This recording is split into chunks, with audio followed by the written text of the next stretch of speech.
आप देख रहे हैं इंडिया टाउन न्यूज, भारत की बात। नमस्कार, स्वागत है आपका इंडिया टाउन न्यूज में। मैं हूं आपके साथ संजना कुशवाहा। छत्तीसगढ़ की स्वास्थ्य व्यवस्था पर फिर एक बड़ा सवाल खड़ा हो गया है, जहां राष्ट्रपति के दत्तक पुत्र कहे जाने वाले पहाड़ी कोरवा समाज के एक युवक की एम्बुलेंस के अभाव में दर्दनाक मौत हो गई। वहीं रेफर होने के 26 घंटे बाद भी एम्बुलेंस नहीं मिली और आखिरकार युवक ने अस्पताल पहुंचते ही दम तोड़ दिया। वहीं गुस्साए परिजनों ने शव को सड़क पर रखकर चक्का जाम प्रदर्शन किया, जिसमें कांग्रेस भी उनके समर्थन में उतर आई। अब यह सवाल ये उठ रहा है कि क्या सिस्टम की ये लापरवाही किसी की जान से ज्यादा कीमती है? तो इस मामले में पूर्व उप मुख्यमंत्री टीएस सिंहदेव ने भी बड़ा बयान दिया है। देखिए हमारी खास रिपोर्ट।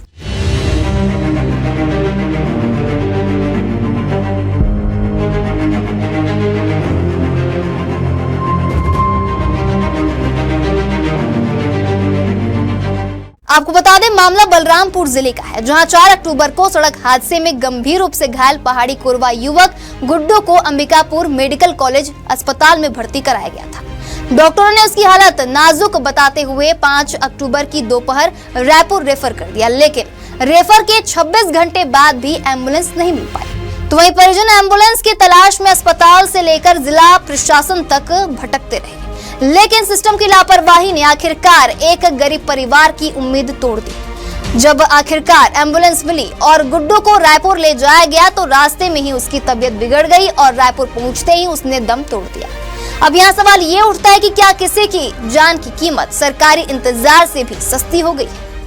एक्सीडेंट हो गई, उसके बाद तो यहाँ अंबिकापुर रेफर कर दे। उसके बाद फिर यहाँ पर क्या बोलते हैं, वहाँ 5 तारीख को रेफर कर दिया रायपुर।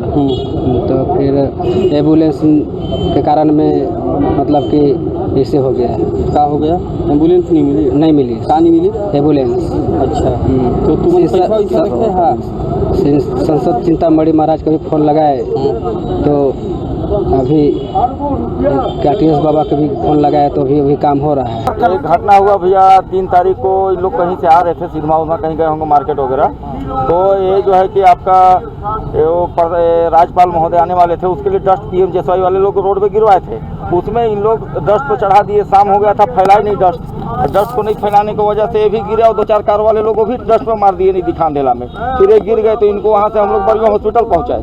बरिया हॉस्पिटल से रेफर कर दिया अंबिकापुर तत्काल। अंबिकापुर से यहाँ इन लोग 4-5 तारीख को बात विचार किए, मंत्री जी, विधायक, सांसद महोदय सबसे बात किए, लेकिन कहीं भी बोले अभी आएगा 1 घंटा 2 घंटा 3 घंटा में नहीं आया। और कल 5 बजे इनको जाके आप लोग के सहयोग से ही, गुरप्रीत भैया लोग के सहयोग से मिला गाड़ी, जो कि गए इन लोग वहाँ से भी इनको घुसाते के साथ बोले कि मृत है, इसको ले जाओ, और तत्काल इन लोगों को वहाँ से डांट के डॉक्टर सिस्टर सब भगा दिए। वहाँ पीएम भी इनका नहीं हुआ। तो वहीं इस घटना से आक्रोशित परिजनों ने शव को सड़क पर रखकर चक्का जाम कर दिया।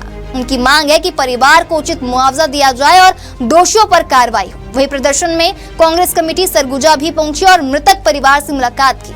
वहीं कांग्रेस नेताओं ने इसे राज्य की असंवेदनशील स्वास्थ्य व्यवस्था की नाकामी बताई है। 4 तारीख को राज्यपाल जी का कार्यक्रम राजपुर क्षेत्र में था। वहां पर दूरम गिराया गया था, जिसे फैलाया नहीं गया था, जिसकी जानकारी आवागमन में रेगुलर आने जाने वाले को जानकारी नहीं था, क्योंकि अचानक मुरम गिराया हुआ था। उससे ये गिर गया, आसपास एक आध गाड़ी वाड़ी भी इसके ऊपर चढ़ गया। वहाँ के कांग्रेस जन यहाँ जिला चिकित्सालय में लाए, कोई खास इलाज किए बिना इसको सीधे रायपुर रेफर कर दिया गया। गुड्डू नाम का नौजवान पहाड़ी कोरवा यंग लड़का है। 26 घंटा तक इसको एम्बुलेंस नहीं मिला, बहुत मुश्किल से एम्बुलेंस मिला। रायपुर पहुंचने के बाद इसकी जान चली गई। वहां से लाए प्रशासन का और हेल्थ विभाग का ये व्यवस्था था कि सीधे घर ले जाए और वहां कफन दफन कर दे। मेरा मानना है कि स्वास्थ्य विभाग के लापरवाही के कारण इस नौजवान यंग पहाड़ी कोरवा बच्चे की जान गई है। सबसे पहला तो गैर इरादतन हत्या का प्रकरण दर्ज किया जाए, पोस्टमार्टम किया जाए, काज ऑफ डेथ क्या है ये बतलाया जाए परिवार वालों को। नंबर 2, जनमन योजना के तहत अरबों रुपया इन संरक्षित जाति के उन्नयन के लिए केंद्र सरकार से राज्य सरकार के पास आ रहा है। मैंने 3 बार 4 बार फोन करके विभाग के अधिकारी को मैंने निवेदन किया कि कहाँ कहाँ इनके उन्नयन के लिए क्या काम किया जा रहा है, कहाँ कहाँ इनका बताने का कृपा करें। बताएंगे 2 महीना तक मेरे अंत में परेशान होकर मुझे सूचना के अधिकार के तहत लगाना पड़ा है और सूचना के अधिकार के तहत मैं पेमेंट भी कर दिया हूँ। आने वाले समय में जनमन योजना ने संरक्षित जाति के उन्नयन के लिए जो पैसा रहा उसका हिसाब किताब लेने के लिए इस ऑफिस का बड़े पैमाने पर घेराव करूंगा और ये इसको न्याय दिलवाने के लिए पोस्टमार्टम होगा, काज अपडेट होगा और जिसके गैर जिम्मेदारी से इसकी जान गई उसके खिलाफ गैर इरादतन आपराधिक प्रकरण दर्ज करने की मांग करते हैं। अस्पताल प्रबंधन ने अब मामले की जांच के लिए कमेटी गठित की। अधीक्षक ने कहा है कि दोषियों पर सख्त कार्रवाई की जाएगी। परिजनों का आरोप है कि राज्यपाल के दौरे से पहले सड़क निर्माण के दौरान मिट्टी डालने से हादसा हुआ और उसके बाद भी एम्बुलेंस देरी से मिलने के कारण युवक की जान चली गई। अब परिवार मुआवजे, नौकरी और न्याय की मांग पर अड़ा हुआ है। एक पहाड़ी कोरवा मरीज गुड्डू नाम से, ये हमारे पास एक्सीडेंटल केस आया था जिसको जो प्राइमरी उपचार के बाद उनको रिफर किया, लेकिन रिफर करने का मतलब ये होता है कि पेशेंट को हायर सेंटर तो भेजना ही है लेकिन उसको पहले स्टेबलाइज करना है। तो स्टेबलाइज करने के लिए कुछ समय उसको लगता है, तो वो समय तो उसको स्टेबलाइज किया गया है। और इस बीच में जो हमारी एम्बुलेंस एक ही है वेंटिलेटर वाली, वो माननीय महामहिम के उसमें लगी थी प्रोटोकॉल में। तो जैसे ही वो एम्बुलेंस वापस आई तो हमने तत्काल मरीज को रायपुर रेफर कर दिया था, भेज दिया था। फिर महामहिम के मतलब उनकी सुरक्षा में कितने देर तक एम्बुलेंस था, कितने घंटे था? वो तो जब तक स्टेशन में रहते हैं तब तक रहती है। सर और एम्बुलेंस की व्यवस्था नहीं थी? हाँ, एम्बुलेंस हमारे पास 5 एम्बुलेंस है लेकिन जो वेंटिलेटर वाली एम्बुलेंस है वो एक ही है। सर इसका इन्फॉर्मेशन तो आप लोगों ने अगर राज्यपाल को दिया होता है, कलेक्टर को, कि ऐसी स्थिति है क्रिटिकल रिफर करना है, क्या करें, तो राज्यपाल भी कुछ निर्णय ले सकते थे। नहीं, वो सारी हर लेवल पे बातचीत हो रही थी लेकिन मरीज को स्टेबलाइज करने का एक टाइम रहता है, क्योंकि हम कोई मरीज का हेड इंजरी हो तत्काल उसको भेज देते हैं। सर बहुत सारे हो चुका था सर, नहीं वो रिफर लिखा जाता है लेकिन हेड इंजरी वाले केस में पहले मरीज को स्टेबलाइज करते हैं, उसको ऑक्सीजन लेवल उसका सब जब तक आता नहीं है नॉर्मल लेवल की तरफ विद वेंटिलेटर, तब तक हम उसको यहाँ से निकालते हैं। परिवार वालों को कह दिया था कि आप लोग एम्बुलेंस अगर होगा तो ले जा सकते हो, हमारे पास वेंटिलेटर का नहीं है। ऐसा तो मेरे को नहीं लगता किसी ने डायरेक्ट किसी को कहा होगा, क्योंकि हम लोग डायरेक्ट मरीजों को नहीं बोलते कि आप ले जाओ करके। लेकिन इसमें ये भी है, इसके अतिरिक्त 108 में भी ये व्यवस्था है कि उनको वेंटिलेटर वाली एम्बुलेंस उनके पास रहती है, तो उनसे भी एक बार थोड़ा सा जानकारी लेना उचित होगा कि उनके पास क्या स्थिति थी एम्बुलेंस की। यहाँ पे गाड़ी के लिए मतलब सूचना दे दी गई थी प्रबंधन के द्वारा 108 को, और उनकी गाड़ी आने पर मतलब उनके द्वारा अवगत कराया गया था कि गाड़ी उपलब्ध करा दी जाएगी। गाड़ी आई थी, उनको उपलब्ध करा दी।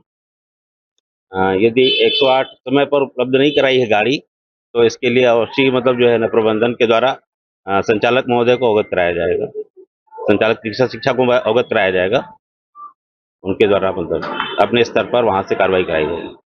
तो इस मामले में टीएस सिंहदेव ने क्या कुछ कहा है, आप भी सुनिए। अत्यंत दुखद है और चरमराई स्वास्थ्य व्यवस्था का एक और परिदृश्य है। मरीज है आपके पास, उनको आप रेफर कर रहे हैं और वेंटिलेटर युक्त अगर आपको एम्बुलेंस चाहिए और वो एम्बुलेंस किसी वीआईपी की ड्यूटी में लगी हुई है, ये आपकी जवाबदारी है कि जीवन को देखते हुए, व्यक्ति के जीवन को देखते हुए, उसकी सुरक्षा को देखते हुए आप बाजार से ले सकते थे, किराए में ले सकते थे और उसको उपलब्ध करा सकते थे और भेज सकते थे, लेकिन ये ना करके वीआईपी को जाने के लिए इंतजार किया गया और तब तक स्थिति इतनी बिगड़ चुकी थी कि व्यक्ति रास्ते में ही रायपुर पहुंचने के पहले उनकी मृत्यु हो गई। वापसी में भी शव वाहन नहीं मिलता है। 9,000 रुपए खर्च करके परिवार को शव को वापस लेके आना पड़ता है और फिर समाज के सामने अपने दुख दर्द को उन लोगों ने रखा। इतना बड़ा अस्पताल में एक ही वेंटिलेटर एम्बुलेंस रहना उचित है, कहाँ तक है? एक से ज्यादा है, जहां तक मुझे याद है हम लोगों ने हरी झंडी भी दिखाई थी। और अगर एक है तो शहर में एक ही है क्या? कहीं से व्यवस्था तो की जा सकती थी ना। अगर व्यक्ति इतने गंभीर रूप से बीमार है कि उनको आप रेफर कर रहे हैं और आपको स्वयं इस बात का इल्म होगा कि मरने जीने की स्थिति है, आपको तो कहीं से भी उसको इंतजाम करके भेजना है। एक और सरकार स्वास्थ्य सुविधाओं के दावे करती है तो वहीं दूसरी ओर एक पहाड़ी कोरवा युवक एम्बुलेंस का इंतजार करते करते मर जाता है। 26 घंटे का इंतजार और एक जिंदगी खत्म। अब जनता पूछ रही कि कब सुधरेगी छत्तीसगढ़ की स्वास्थ्य व्यवस्था और कब मिलेगा गरीब को जीने का अधिकार। अब इस मामले में आगे क्या होगा और क्या नहीं होगा ये तो आने वाला वक्त बताएगा। हम आपको सारी अपडेट देते रहेंगे। देखते रहिए इंडिया टाउन न्यूज, भारत की बात। नमस्कार। आप देख रहे हैं इंडिया टाउन न्यूज, भारत की बात।